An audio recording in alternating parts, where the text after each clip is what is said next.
Hi ma'am, rent-to-own condo, magbigay ko lang. Thank you.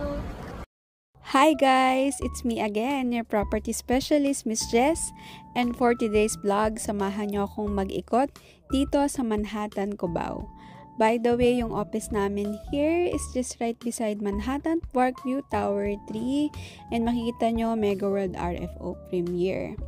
And ngayon, naisipan kong pumunta sa Ali Mall and nakidaanan ko rin tong project namin which is Manhattan Plaza. So, kung sumasakay kayo ng MRT Cubao, makikita niyo yung building na yan. Right across lang ng Ali Mall is the mini bus station going to South and North.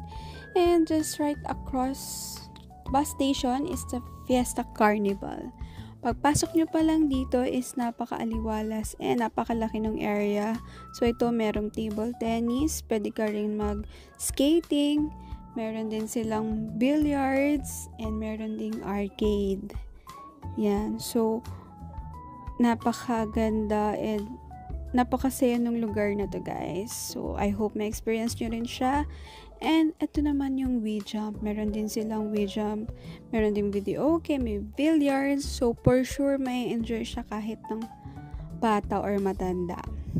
So, imagine, may unit ka dito sa Manhattan, Cubao. And walking distance lang to. So, anytime pag nafe-feel mo na malungkot or gusto mo lang magsaya, lalakarin mo lang to guys. Imagine, ganun ka-convenient tong lugar na to, Manhattan, Cubao. And ngayon naman naisipan kong pumunta rin sa Gateway Mall. Yan, so samahan niyo ko.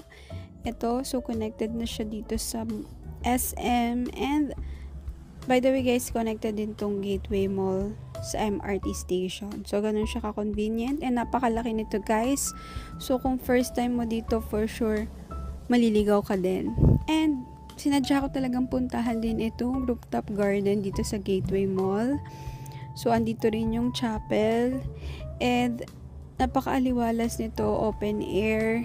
And, ayan. So, meron din dito yung restaurant. And, dito makikita mo na rin yung view ng Quezon City. Kung naghahanap kayo guys ng condo unit or ng investment dito sa Cubao, don't hesitate to message me and experience the lifestyle